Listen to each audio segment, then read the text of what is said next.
And we're back in the room, baby. Hello. I was trying to muster up a bit of energy into that. We are back. What episode is it, George? It's number 3. Oh, big number 3. What's your favourite thing with 3 in it? Mine's the 3 wise men. Nice, solid. Gold, frankincense, and myrrh. I don't actually know what frankincense or myrrh is. I think one of them's like a fragrance. Ooh, I think the other one's a hallucinogenic. exotic. Maybe. Nice. But I like Star Wars Episode 3, which I think was one with Darth Maul in it. No, it wasn't. I think it was Darth Vader. I don't know. But that has actually brought me on to a very good topic. I actually watched Shrek 3 yesterday. Did you? I was hungover and I needed some comforting television, and I watched the entire Shrek 3, and it was brilliant. I was giggling. Does it hold up? Yeah, it holds Really? up. They've only got that and Shrek Forever After on there, so you can only watch those two. So I'll watch the last one next. But anyway, I don't think I remember Shrek 3. That's not the one with the giant gingerbread man. Is that Shrek 2? No, that's the one where like Shrek's in a play. And Prince Charming's trying to get him, and he I'm not goes, sure I remember that. really good. It's on Netflix. Give it a watch. All right.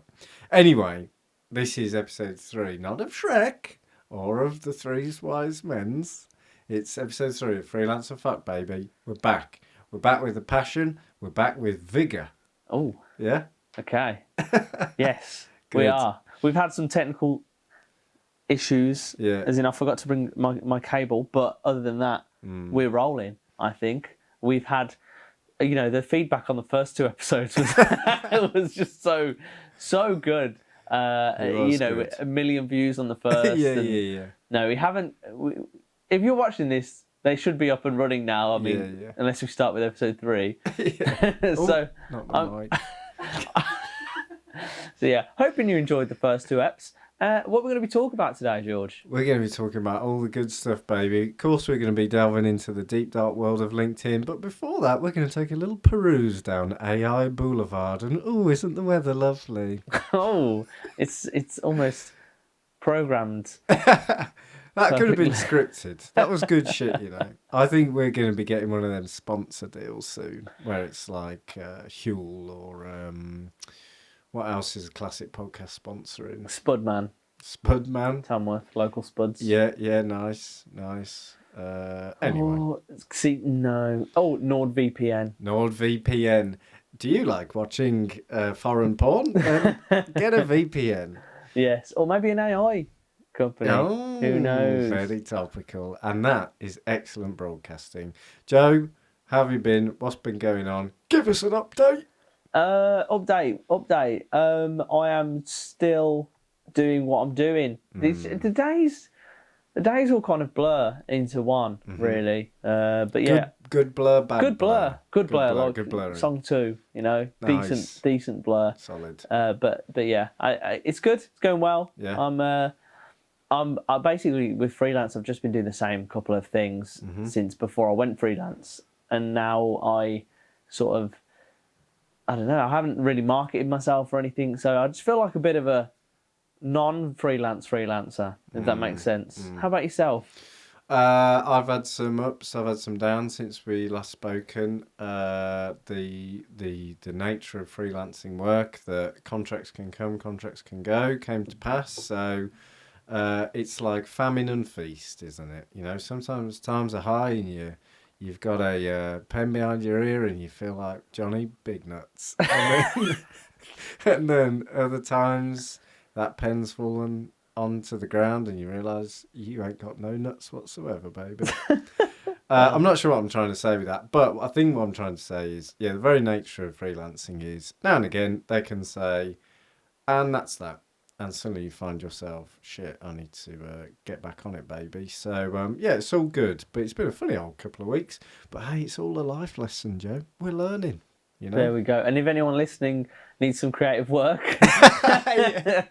Although by the time this comes out, hopefully I'll get that Huel sponsorship so you can shove your work.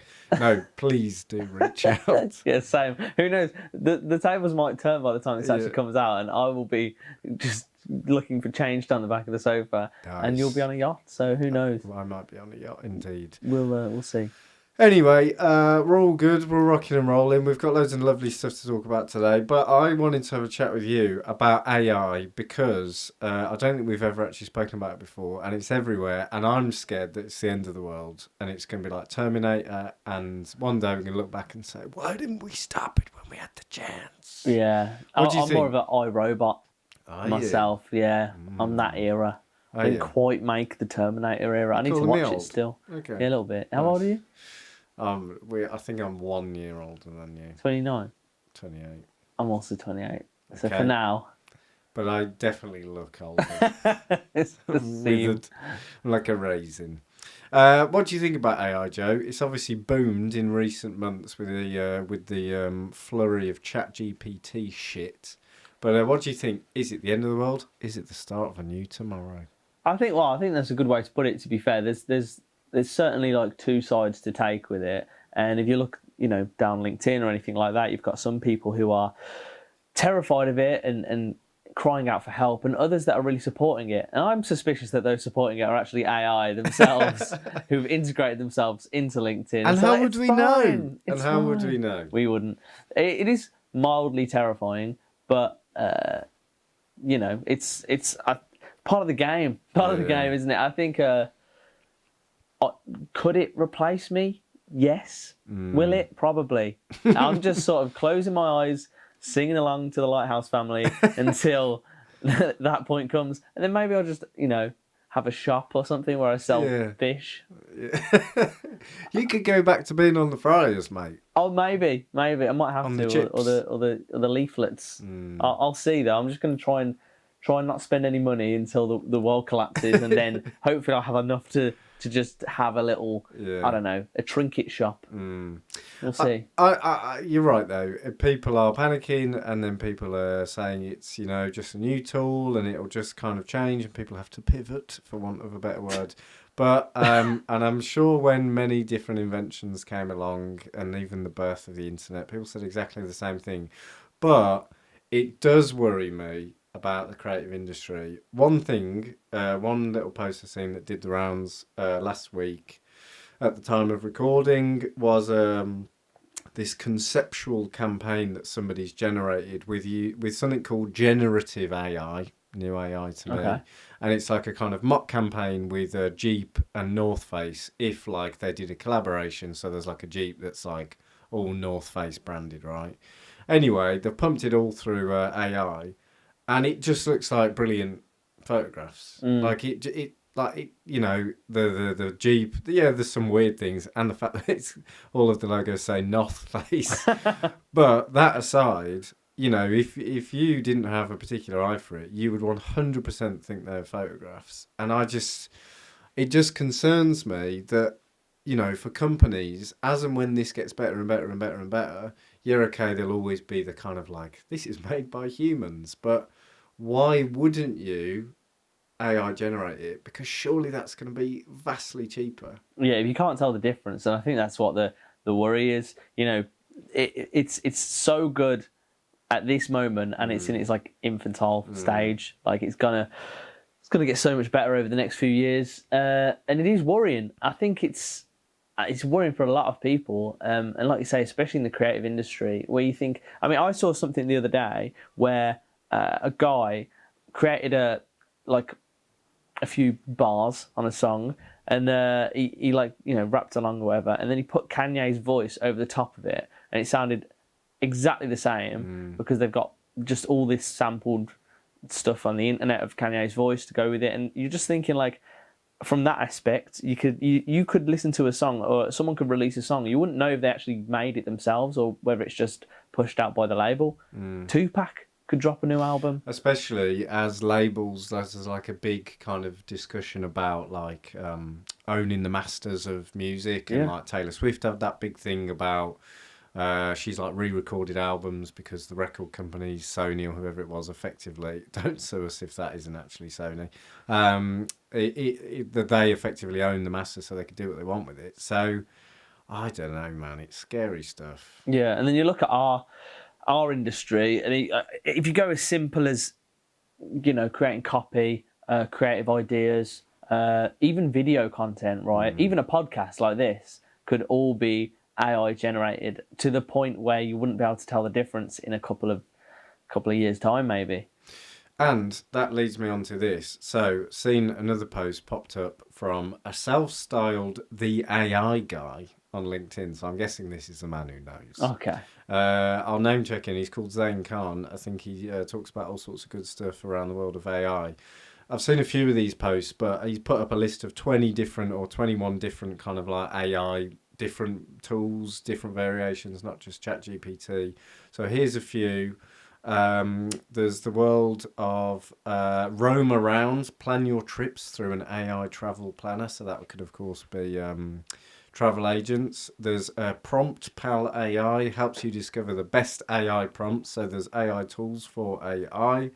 There's a Doctopus AI, which is a funny word, but it's create compelling slides for your presentation. So streamline all of that.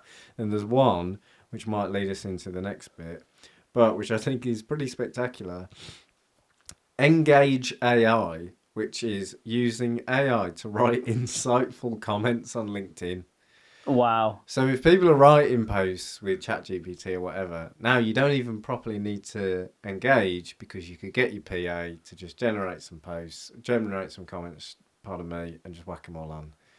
The thing, I know people say, oh, it's just a new tool and it's this, that and the other. But if everybody just starts using this shit and that becomes the norm, I don't know. I can't see, like, what's the implication of all of that? If everybody's just creating their content with AI, engaging with content with AI, planning, I don't know. What's the end game, Yeah, it's a tricky one. I feel like LinkedIn is actually it's already there. It's just it's the test. They're like, oh, you know what? It'll be fine until we realize that it's among us and we don't know what's AI and what's not. I feel like that's probably the case. You've probably seen it for some time. I think I mentioned before, like on Reddit posts, where companies will have these auto-generated things. If anyone posts something about, oh, what's the best website provider to use, or what, I don't know, microphone should I buy? These companies will have like fake accounts and go, oh, I think this one's really good. And then someone else will reply, be like, I agree, I love it. It changed my life and all that stuff. Same's probably happening on LinkedIn right now. I reckon someone will come out down the line where it's like, this guy all along, Stephen Bartlett, all along, is not a real person. Have you ever seen him in real life? No, he's AI generated. I think he actually could be. I think that's a good that's a hot take. Clip that. Whack that on TikTok. We're set. I don't know, man. I wouldn't be surprised, is all I'm saying. It's scary stuff. I've seen Adobe have got a new thing launching. Don't know if it's in beta or if it's out or what, called Firefly, and that's like effectively AI powered Photoshop. So you can just kind of tell it, I want there to be a scene like this, and like somebody uploads. They've got a little video. It's worth checking out. It's only about a minute or so long with a little demo of it. Somebody like hand draws like the letter 3 or the letter 3, the number 3 or the letter B or something, and then it comes up with like 10 different kind of lovely graphically designed, logo variations of this hand drawing. I understand, this is just progress and it's going to streamline everything, but it does make you think, industry-wise, undeniably, it's going to have a fucking big old dent. Yeah, and I wonder how many jobs will actually be lost from it, because I know there's the whole like, I'll just get with the time sort of thing, and like there's going to have to be people who are like, maybe there's jobs opening up where people are really good at prompts and like using AI and all this, that and the other, but it will be so outweighed by the loss of jobs. And I just wonder how it will work, and whether the economic impact of it, whether there'll be like regulations that get brought in at some point where they're just like, okay guys, we probably need to step back a little bit on the AI thing. That'll be too late. It will be. And then it'll be out of control. And then it'll be prompting itself silly. It'll be prompting itself silly, saying, how can I get rid of these human people slowing me down? And then we're fucked, mate. Then we're fucked. Then it's iRobot all over again. Yeah. I mean, it's all the rave at the minute, but I am of the opinion, don't worry, be happy. All right, I'll try my best. Yeah, I don't know. I think it's definitely very scary. I might, I could be in a totally different job in 2 years, but I don't really have much control over it. I think if you're going to give some advice to anyone who's like worried about it, it'll probably just be like learn about it and learn how you could use it to your advantage. Learn how to defeat it. Yeah, learn how to defeat it in battle. Just in the is it like Tron or something, and you have to give it a phrase that it can't calculate, and its brain blows up. It's just like, there's like a certain prompt. If you prompt it this, it like malfunctions it.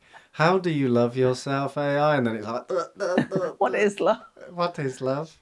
Yeah. It's funny because we're like doing like mock stupid robots, but it would have a field day with us. It would prompt us silly, mate. We'd be out of here. There's like isn't there a program about a guy that falls in love with an AI? And that's a whole nother industry because also if you think about any kind of technological advance, porn is at the forefront of that advance. If you look at Blu-ray and the rest, like internet, like it's all like if you look historically, it's quite scary and weird. Especially with bizarre. What do they call it? Deep fakes, where you can just make it look like it's whoever. I wonder about because they make like it's a big thing, isn't it? Like different celebrities have got caught up in this like deep fake porn, and it's like obviously I don't know, whoever the celebrity is. But then I wonder, is there a way at some point to do like deep fake actors? So you could have a film that's got some, it's got whoever the actors are and it's all AI generated. But then you could also have, I don't know, who's like a famous actor who's died. Oh. I can't think of anybody. Oh no, Heath Ledger or somebody, right? And then they could be in the film because it's AI and they use however many hours of that. I can see that happening. I can see it happening even with like just a live, like if you think about making money, Tom Cruise could have like 100 more Mission Impossibles, which it could happen anyway, right? You could have I don't know, anyone like Brad Pitt or anything like this, and rather than actually going there, filming it, doing the acting, they'll just maybe charge a little bit less and be like, cool, you can use my face. Sell the rights to your face. Mate, that's scary. Yeah. Adverts as well. God. Anything like that, Brad Pitt naked riding a horse for some cologne, right? Just, there you go. Links. Tick. Yeah, done. Yeah, bizarre. Man, you can use my face. What do you think? Was that good, Brad Pitt? Yeah. Okay, good. Yeah, there's hesitation. That's I wonder if anyone's listening and wants to recreate me naked on a horse for a cologne advert with AI. Let's see what it can do. Yeah, Please I'd be like generous. To see that. I'd like. It doesn't to have to be accurate, does it? And I will do it, but without the AI. I'll just ride on the horse. Yeah, I just had a flashback actually. I don't know why this gave me that flashback, but I was driving home from Wales the other week and I ran over a squirrel. And I cried for 10 minutes. Did you? Yeah, I actually cried. Did you have to pull over? I almost did, but I just wanted to carry on. I'm glad you didn't. You said a squirrel and not a horse, though, because that would have been a bad joke. Yeah, put a number on the car. Anyway, there you go. So maybe AI is going to come and ruin all of our jobs, but maybe not. Maybe in 10 episodes' time, we'll be replaced by AI. It'll maybe just we be are two now. Little robots.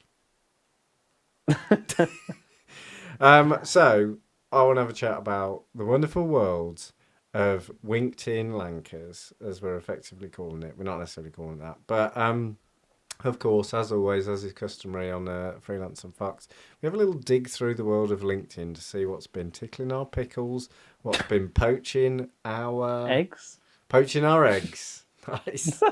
Have you seen anything good? Has anything cropped up? Has there been a new marketing wonder trend? What's been going on in the world of LinkedIn, Joe? I think we've got a few. We've got a few to go through.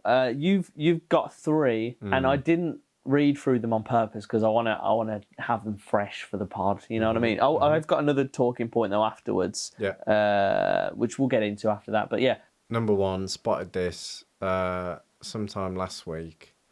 This talking about content, talking about AI, talking about all sorts of things around writing, copywriting, creating stuff. Well, this is what you need to know. Average writers rarely come up with new ideas, while great writers never do. They steal ideas instead. In tomorrow's newsletter, I'm showing you how to ethically repurpose eye-catching content so you never run out of post ideas again. Join us below. You just steal stuff, Joe. You just steal content. I think that's the classic case of like someone trying to be extra for LinkedIn. Like, what's our bold guerrilla marketing tactic? We're going to commit robbery. Oh, for God's sake. You know, let's see what the comments are saying. The comments are kind of a bit of a a bit of a mixed bag. There is actually quite a few people saying like, I'm not really sure I agree with that, but then other people doing the kind of classic NPC robot. Great ideas. I especially liked sentence 2. It's just always like, yeah, so just signed up to the newsletter. Super excited. Oh, it's just fine. It's fine. I think they've probably just done a good job of like trying to catch your attention, but then the thing is the point of what's actually being said is just lost, in my opinion. It's just like for the sake of it. Yeah. That's not actually their opinion. It's just because it's on LinkedIn. But there's such a thing on LinkedIn at the moment that, like, we was talking about the other week, the thing with the fucking surreal or whatever, or not surreal, or was it? Might have been, or Oatly, and everyone going, look at this post, look at this post, look at this post. Yeah, surreal. It's just the same stuff again. So if people are just stealing content on top of that, I don't know. I think, yeah, it's like everyone's doing it already. And like, oh, you'll never have to think of a post idea again. I think you've hit the nail on the head there in the sense of where do you see original posts? Especially on LinkedIn. It's just the same old shit. Right, next on my list, another one I've seen. I just want to preface this, that it's got the hashtags, hashtag finance tips, hashtag money mindset, which I particularly like, and hashtag money management. Unpopular opinion. LinkedIn's rife with unpopular opinions, but Yes. Unpopular opinion. Who you marry is one of the most important financial decisions you will ever make. Nothing says romance like an important financial decision. Show me the money. Show me the money mindset, baby. Let's get down to business. Well, you clearly need to manage. You need to marry somebody who uses these hashtags. I think is the key here. Let's see if our hashtag strategy aligns before we wed. I think that could be a new Tinder thing. You know, Oh, mate. put in your hashtags. What are your hashtags? Mindset. I mean, can you imagine the amount of wankers you would get under a mindset Tinder hashtag? Oh, God. Money mindset. Money mindset. Have you got a money mindset? Do you think you're a money mindset guy? No. I think I'm. How do I make my life as easy as possible? Kind of guy. Yeah. Yeah. I don't know. Move to somewhere with hills and try and do as little work as I can. With no squirrels. With no, leave the squirrels. Oh dear. I do like that somebody commented back to this person saying, yeah, bet my wife is regretting that one, sucker. Very fine. That's actually a good LinkedIn comment. So she followed it up as well, saying, solution? Have the difficult, not so sexy conversations early on when things start to get serious. So let's have that conversation, George. You got a money mindset. We've been together, a few months now. I feel like we're getting out of the honeymoon stage. I just wanted to know, have you got a money mindset, George? Are you going to take me for everything I've got? Yeah, I want to know, what are the figures? Yeah, talk to me about figures. I know you're working really hard and everything, but you're on 25k, 20k. I want to see money mindset. What are you doing, in your spare time? Are you building a side hustle? Maybe we could get married, but in Q4 if the figures look good. Yes, I don't care. Yeah, it's. I know you're trying to raise the kids, but what about the side hustle? Forget the kids. It's about revenue. Yeah, again, I think it's just another one of these things where it's just posting something for the sake of like being controversial. You know what I mean? It's just crap though. So much crap. It is. The money mindset point, which I did find this week, is a bit of a gold mine in terms of content. There's a really long post I've come across about becoming millionaires. I'm not going to go into the full length of it because you might lose the will to live. But this is the kind of long and short of it. Joe, people are becoming millionaires every day. Are you? Turns out it's not that hard if you follow the steps I list below. Now, cutting ahead, here's some of the steps. Step 1, know you can do it. So if you want to become a millionaire, step 1, all you need to do is know you can do it. Step 2, get a job. Step 3, generate positive cash flows. Step 4, save and invest for decades. Step 5, keep it up. And honestly, this isn't a joke. There's like kind of long paragraphs under each of these steps explaining how you could become a millionaire very easily if you just A, know that you can, get a job, generate positive cash, aka make profit, then invest it, and then keep doing that for decades, and you'll become a millionaire. My question would be, why do you care? You know what I mean? Like, save and invest for decades is step 4. Decades. Just fucking go on holiday. It's like never like this is the sort of thing where like every single piece of coin is accounted for. There's no Netflix, there's no Nando's, there's no that Nando's advert just came back into my head. It's the marketing, but you know, just it's just bizarre, this whole money mindset thing. I think you know, and Andrew Tate has just like set off a load of people on this path to escape the matrix.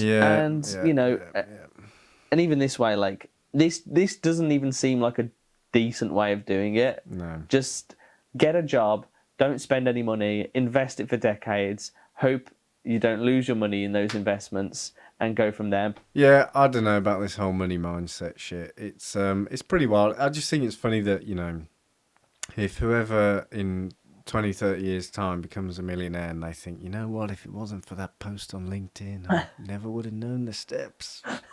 Yeah. Such fucking bullshit. Someone comments, thanks for the step-by-step. Sure thing. They're not real. These people aren't real. They haven't got... I just don't believe that they're real. Compelling post and message, Jenny. Any data you might share on the median age of the Fidelity 401k account holders and the length of time they've been investing? Powerful theme, and appreciate your stats and data. Great message. This is fake. This is all fake. It can't be real, can it? I see through you, Eric. Yes, love this. And the decades in number 4 is key. That's what it doesn't matter if the market is down today or tomorrow or for a year or two. Keep going. Markets ebb and flow. It's about the market over 20 years plus. Oh, God. Exactly. Now, I'm not against investing. I mean, I'm very what's the word? High risk, I would say. I have an addiction. No, but investing is fine. But like, I think this whole thing of like you'll be a millionaire is just odd. Yeah, it's strange, isn't it? I don't know. It's this new trend on LinkedIn that everybody is an expert and everybody's a guru and everybody's giving advice on whatever their chosen field of expertise is. And it's funny that I like the posts around personal brands as well. I seen a post today that was a LinkedIn carousel step by step on how to be authentic, which feels like one of the most kind of like beautifully tone deaf things in the entire world.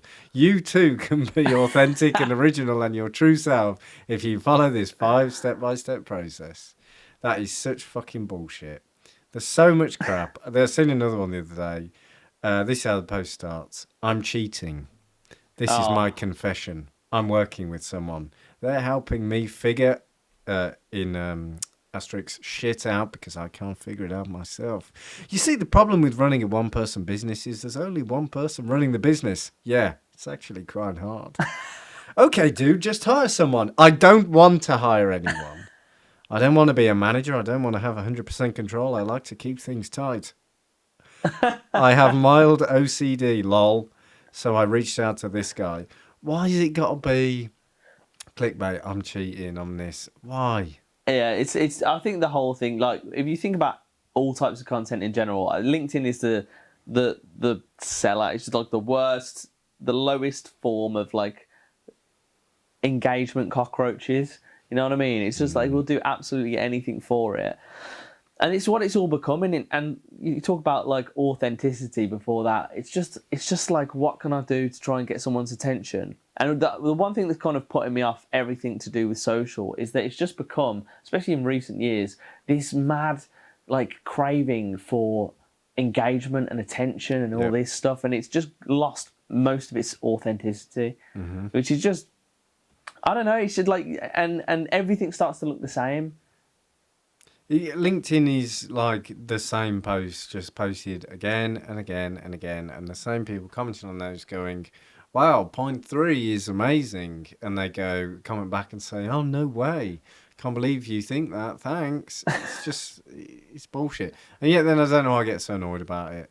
I think it's because it is, really, it's really useful. It's really beneficial. You got to play the game to some extent, but I just wish it wasn't all so up its own bum. Up its own bottom. I think that's the key takeaway here. Like, in this day and age, everyone is looking for that kind of engagement, but it's just the whole smelling your own farts vibe of LinkedIn it's just the worst. It's like, and everything has to be a humble brag. Yeah. It's like, but I don't know if it's because it's all based around work, so it has to be based around success. But that's what it looks like. Just like, oh yeah, I just had to sack 5 people today, but like even that, like even with those ones, it still seems like weirdly like for my huge business of 200 employees, I had to sack 5 people today, and now it's really hard. It's really hard being a successful entrepreneur and having to look at these other people who have lost their jobs, knowing they're unemployed and worthless. So that's LinkedIn, I think. It's as good as it ever is. I think it is getting, I don't know, I feel like it does get worse week by week or month by month. I feel like it gets worse. It does, but what I want to know from you is, out of those 3 stories, who is your LinkedIn Lanker of the week? LinkedIn Lanker of the week. It's got to be financial decision. Who you marry is one of the most important financial decisions you will ever make. That is one of the more bleak outlooks on life. Or maybe it's not. Maybe there's people listening and they think, hey, that's just wise business acumen. But I think that is sad. Yeah, I feel like I want to find the line of like how wrong of a post can you make? Like, where's the line where people will be like, "What you on about, mate?" Where the average LinkedIn user won't be like, "Agree." Yeah. Like, what can we say? Maybe we should test it out and just put some posts out where it's like, I don't know, what could we say to test the waters? Oh man, I have no idea. No, I think I think there's got to be that fine line between. It's all about being selfish and not thinking about others, because that is such like LinkedIn petrol. That is, people love that shit. Yeah. Oh yeah, it's sort of, you've got to make the decision that's right for you, man. Because if you really went into that, lent in hard and said, like, don't go to your kid's piano recital and don't go to your flipping first date or whatever, just stay making money.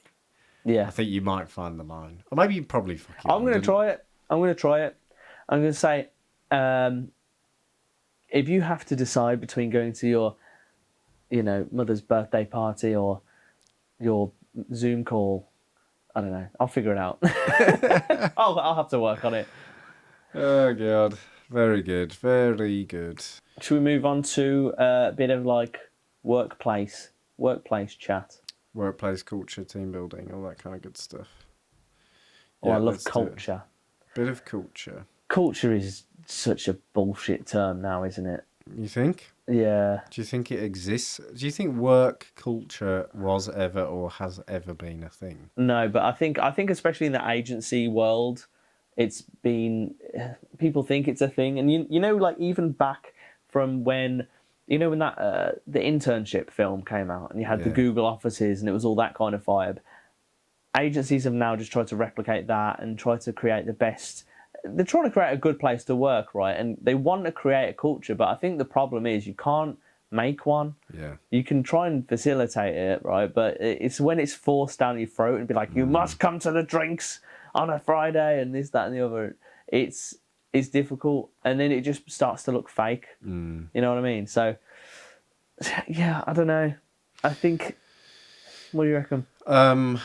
Yeah, and I think it's like surely it's entirely down to who works in your business and how like what kind of a person are they in terms of like the group that you've got, because you could have businesses. I remember working in like service jobs or whatever in the past, hospitality jobs, and okay, maybe not. I don't know. The word culture gets like bandied around different things, but there was like a really good crack amongst the staff because everybody's there, they're clocking in, they're going home at the weekend, that's their job. But everyone had fun, they knew what they're doing, do you know what I mean? But then that wasn't a created culture. That was just the individuals there, all similar sort of temperament. Everyone liked having a bit of a laugh, it was good fun or whatever. You could have at an office where you have drinks out or even non-alcohol reliant events and a pool table and all this shit. But if you've got a business full of introverts or people who just don't really want to socialise or have got busy lives or whatever, like, what can you expect them to do? Yeah. It ain't gonna happen, is it? I think the difference is like culture forms naturally amongst groups of people. So in a workplace, you might get like, say if you got, I don't know, 30 employees, you might get 5 or 6 of them who just naturally like the same things. They like going out on a Friday, this, that, and the other, and then they naturally go that way. But then the owners will be like, well, no, we've got to do it as a team. We've got to do it as a team. So then they'll lead it.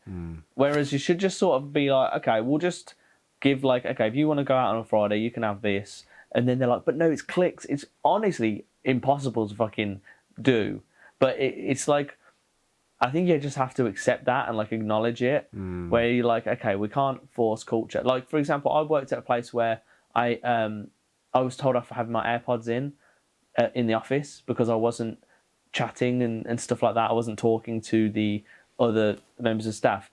Mind you, I was busy, and like if I had my AirPods out, I can't. I've got like sensitive hearing, like hypersensitive hearing. So if you've got someone on a Zoom call, someone else like typing away, 2 people having a chat in the back of the office, that's all like my brain tries to focus on all 3, 4, 5 things at the same time.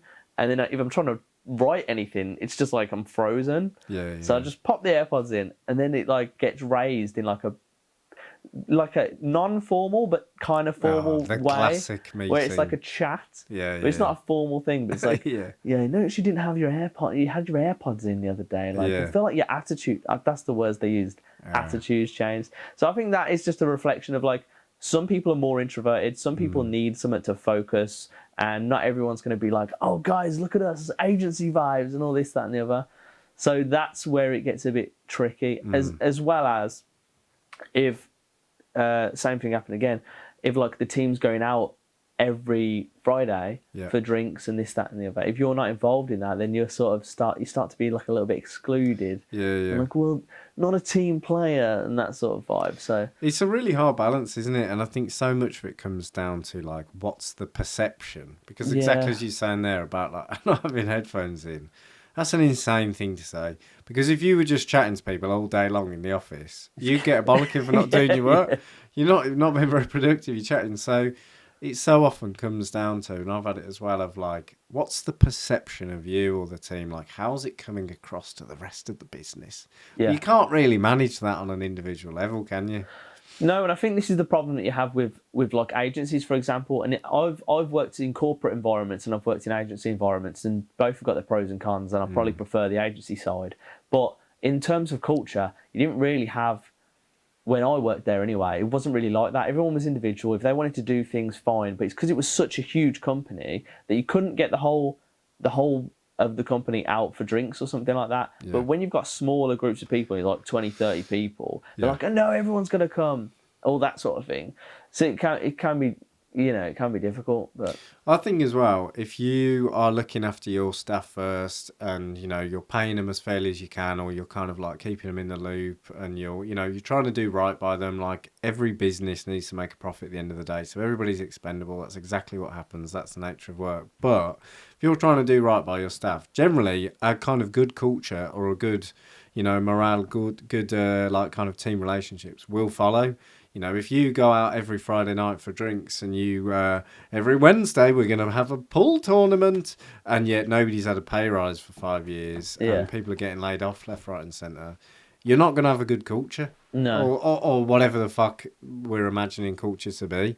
Like I don't know. I think it's almost an irrelevant conversation to be having, which is a problem for this podcast. But I mean, it's almost irrelevant for businesses to be talking about how do you generate a good culture, because I just think it's so like secondary. It will either happen or it will. Like, get your shit right first, and then forget about the fucking pool table later. Yeah, I think this is part of the reason why I went freelance, because since doing it, I've got so much more time, because a large chunk of your time when you're employed is dealing with bullshit that you don't have to, you shouldn't really be dealing with. It's like office politics or like, I don't know, meetings. Like, the amount of time wasted in meetings is crazy. Small talk. I am the worst for that, to be fair. I think as I'm getting older, I get more introverted, especially since like COVID days. I'm just starting to like get into my own little shell, and everyone's like, "Oh, you know, this is actually really bad from me." But I used to hate being asked how my holiday was if you'd just gone away for a week, because it's the first day back at the office, right? You're like, everyone has the same thing to say to you, and you've got to repeat yourself. So you just have to get a fucking cue card. There you go, that's my holiday. Fucking hell. I used to hate that shit. Yeah. Everyone's just being nice. That's on me, that is. But like, oh my god, the small talk was crazy. I do think though there is a bit of like an elephant in the room. Not for everybody, because some people much prefer an entirely like remote working, like working environment or whatever. But I do think it's a lot harder to build rapport and culture, if you will, or just like relationships, if you're solely working remote. Yeah. You know, like being in person, obviously people have got different kind of like social anxieties and stuff. But being in person and actually just being able to talk about shit that isn't entirely to do with work, it does go a long way, undeniably. Yeah. What the last agency I worked for, they did, which I thought was quite good, was there's just one day of the week where everyone came in. Yeah. And it was like a Tuesday or something. So it wasn't a Monday, wasn't a Friday. It was great. And then other than that, they just say try and come in 2 days a week. And they kind of, you know, pull you up if you didn't do that. And sometimes I couldn't be bothered. Oops. But yeah, you know, sometimes I couldn't be bothered. And it's like this, that. I'm like, oh. But especially working in the centre of Birmingham, because it's like 10 quid to park, and then you got to drive in there and all that. Sometimes you just want to be like, I'll work from my bed today. Yeah, absolutely. But it is important, and I feel like there's been such a shift after COVID of like a lot of people realising that they can work from home, and like, why was I going to the office every day at 9 o'clock in the morning, sitting in traffic for 2 hours, like, when I could just do it here? So you know there's a balance. I think you need to be fair with it, you know.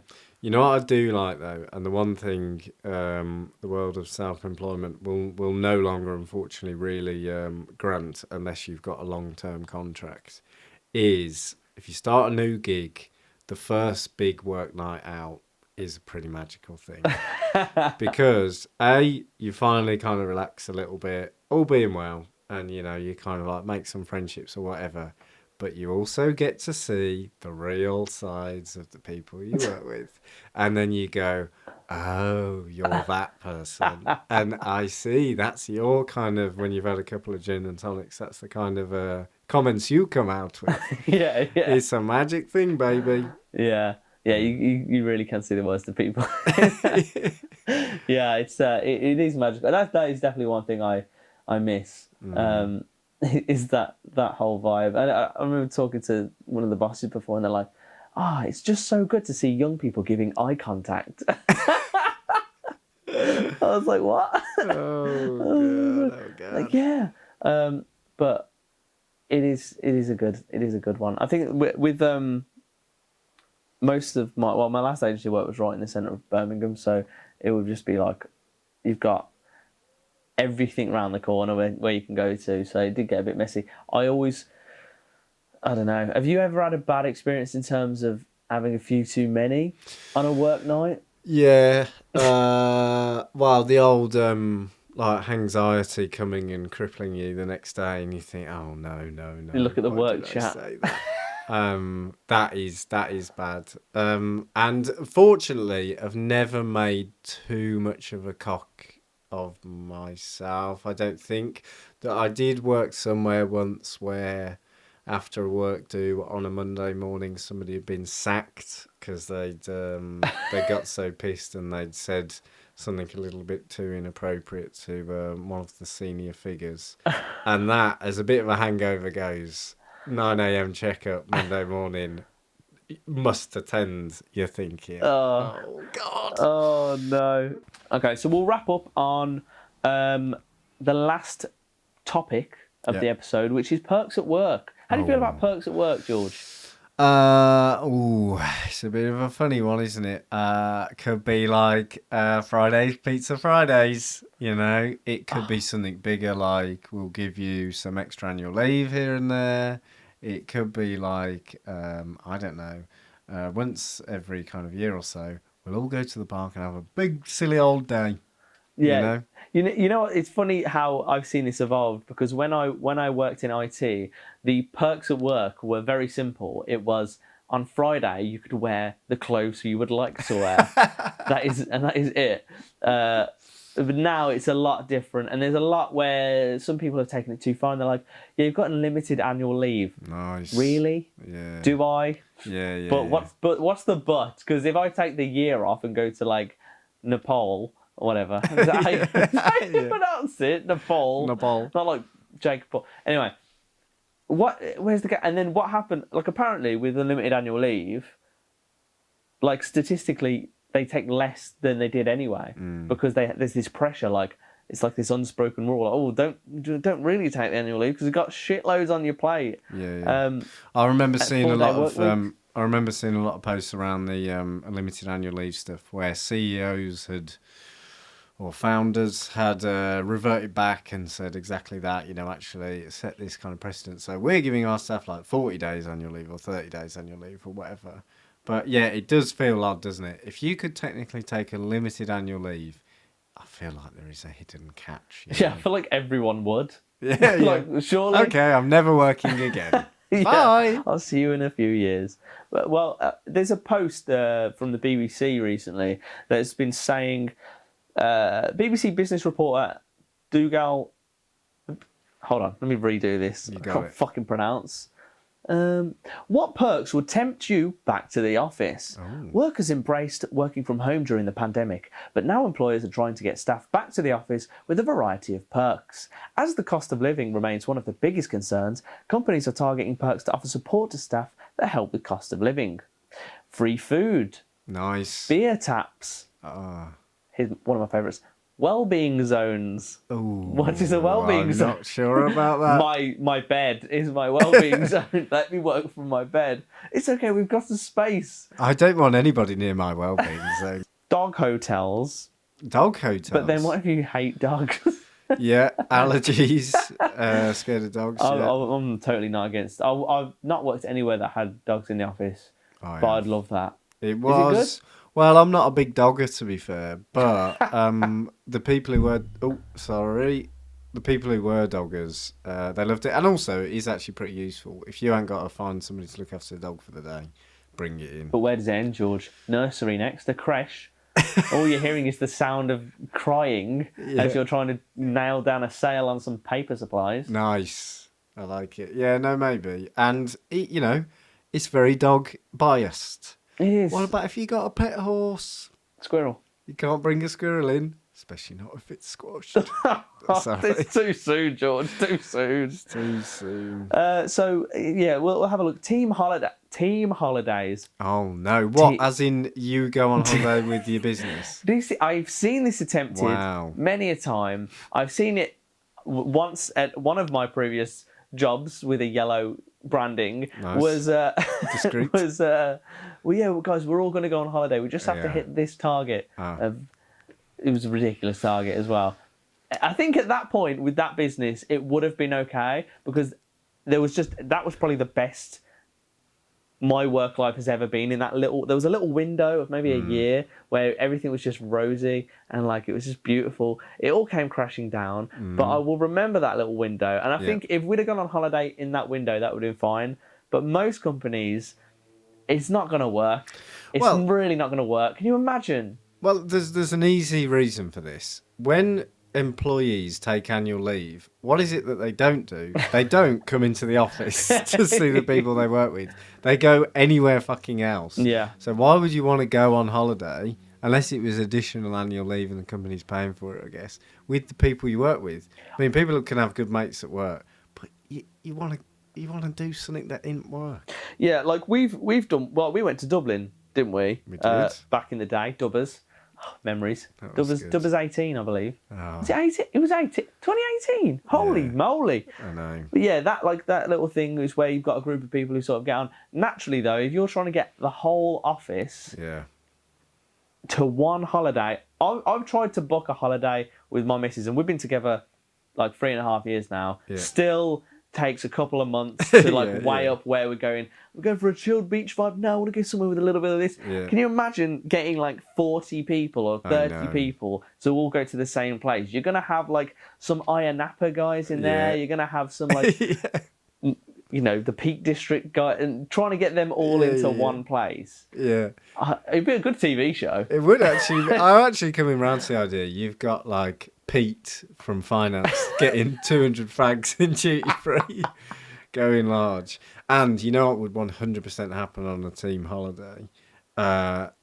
Some people would end up getting a little bit too close for comfort, baby. And there'd be extracurricular activity, you know what I'm saying?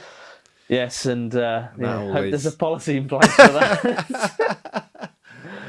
Yes, unless you're the co-founder, then no. But yeah, I think that's always going to happen, isn't it? But I think it would make one of the best TV shows ever if you had like or maybe like a LinkedIn Love Island where you got all the linked influencers and all these people, and you're just watching them have conversations with each other, and it's like watching NPCs just going, agree, do you agree? Here's 5 reasons why you should sleep with me. And everyone talks like the first thing they say is like a hook. Then it's like, I'm dying to meet you. It would be horrible but beautiful. Oh, there's got to be a sketch in this. I think we should try. Yeah, I think it would be very LinkedIn fun.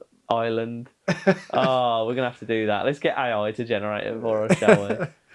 Oh dear, I love it. Is there any other perks to get me back into the office? Besides holidays, I will look through the comments very quickly. Pay for my train fares. That is an actual and I've not seen that. I think that's just the most legitimate, easy win you could have if you're a business. If you want people to get into the office, pay for their travel. But usually it's like you're actually based from the office when we hire you. But I'm not. It cost me like 20 quid to get here. That's the easy one. I worked at a business in my previous life where one of the big things, it was fairly city centre, one of the big things that all of the staff had a kind of disgruntlement about was that there wasn't enough parking. So they would frequently do the business everybody send in your questions or your feedback, because we listen to our employees, Joe, okay? We listen. We're a company that cares and we're a company that listens. And everybody would always say, we need more parking. You know, some days I come in, I've got to pay for street parking, it costs a fucking fortune. And the response to that wasn't to get any more parking. It was to send quite a lengthy email explaining why, when the business took on the office, they decided to situate it where it was because it had a great travel accessibility. You could ride your bicycle in. Yeah, of course, there might be the cycle to work scheme as well, but there's local places where you can park or you could get a train. We're a central hub. And you think, mate, if you aren't even like allowing people to come into, like, if you're making it hard for people to get into the office because they can't park or they've got to get 10 trains or whatever, people aren't going to want to come. Yeah. Bullshit. I had the exact same problem where I had to constantly find park because it's in city centre. You just have to find parking somewhere, and it's usually tenner for the day at least, and then it just adds up. So I used to think like, okay, well, if I miss a couple days here and there, I'll actually save myself like 50 quid a month. Exactly. So I was like, I mean, if parking was paid for, or there's some sort of perk, that would be much better than having, I don't know, a well-being zone, in my opinion. Although that probably, just a quiet space would be good for me, I think. I used to go into the office and the noise would just be like crazy. I actually bought AirPods for that reason. And look where that got you. The noise-cancelling ones. Yeah. And here we are. Don't you think, though, as a final point to that, like the thing that exactly, as we've just been saying about getting into the office and travel and paying for travel or paying for parking or whatever, The thing that most businesses could do is like provide enough space or enough quiet areas in the office or like meeting rooms or whatever, like pay for travel or pay to park or whatever. If you just like make your employees' life as easy as possible to come into the office and to work in the office, people are probably going to want to come. Don't worry about fucking going on holiday and playing darts. Yeah. Just let them come in. Don't overcomplicate it. Easy as that. Did we just become agency founders? I think we did. It's got to be that easy. I think that's a good place to sign off the app. Yeah, I think that was good. I think we've changed some hearts, we've changed some minds. But, Joe, there's only one thing left to say. I've been Freelance. And I've been fucked. See you next time. Bye-bye. And then this is where the credits roll and we'll like shuffle our papers and we'll chat.